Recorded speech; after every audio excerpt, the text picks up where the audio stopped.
ओम शांति। आज की कहावत है, सूरत इंसान की सीरत बंदर की। भारत में करोड़ों भक्त नित्य मंदिरों में श्री नारायण इत्यादि देवताओं की प्रतिमाओं के सम्मुख जाकर कहते हैं, हे देव, आप 16 कला संपन्न, संपूर्ण निर्विकारी, मर्यादा पुरुषोत्तम और अहिंसा परमो धर्मी हैं।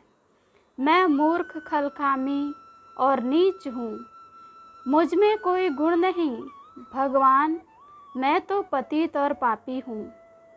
इस प्रकार वे उन पूज्य देवी देवताओं के जिन गुणों का गायन करते हैं, उनसे बिल्कुल उल्टे ही अपने गुण वर्णन करते हैं। सच तो यह है कि जो दुर्गुण बंदरों में होते हैं, उन्हीं को वह अपने गुण मानते हैं। उदाहरण के रूप में आप देखते हैं कि बंदरों में काम वासना बहुत होती है और वे क्रोधी व अहंकारी भी बहुत होते हैं। बंदरों के पास से यदि कोई हाथी गुजर रहा हो तो बंदर गुर्र गुर्र करते हैं। वे इतना भी नहीं सोचते कि यह हमसे बड़ा और बलवान है। बंदरों में लोभ भी इतना होता है कि आप उनके सामने चाहे जितने चने डालते जाएं, वे लोभवश सब हड़प करते जाएंगे। यदि वे खा नहीं सकेंगे तो गले में छिपा ही लेंगे। मोह के लिए तो बंदर प्रसिद्ध है ही। जब बंदरिया का कोई बच्चा मर जाता है तो वह उसके शव को भी काफ़ी समय तक उठाकर छाती के साथ लगाए फिरती रहती है। उससे शव भी छोड़ा नहीं जाता।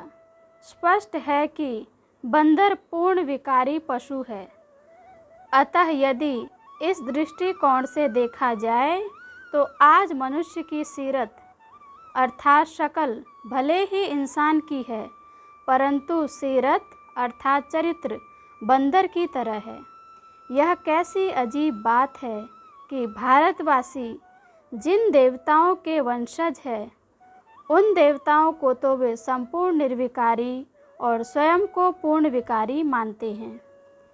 एक समय था कि भारत के हर घर में रहने वाले नर नारी स्वयं साक्षात देवी देवता थे, और आज यह समय है कि देवताओं की तो केवल मूर्तियां ही रह गई है और उनकी संतान आज उनकी मूर्तियों के सामने अपने को बंदरों के समान पूर्ण विकारी कहते हैं तो वह शोभा नहीं देता है।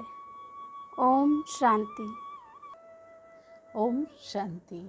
कहावत का नाम है, बीती को बिसार दे। मनुष्य की यह एक कमजोरी है कि जिस बात को याद रखना चाहिए उसे तो वह भुला देता है, और जिसे भुलाना चाहिए उसको याद रखता है। किसी ने ठीक व्यवहार ना किया हो, जीवन में कोई कटु बात सामने आई हो, तो ऐसी बातों का चिंतन व्यर्थ ही दुख की अवधि बढ़ाता है। योगी को चाहिए कि ऐसी बीती को विसार कर शांत चित्त रहे। ओम शांति।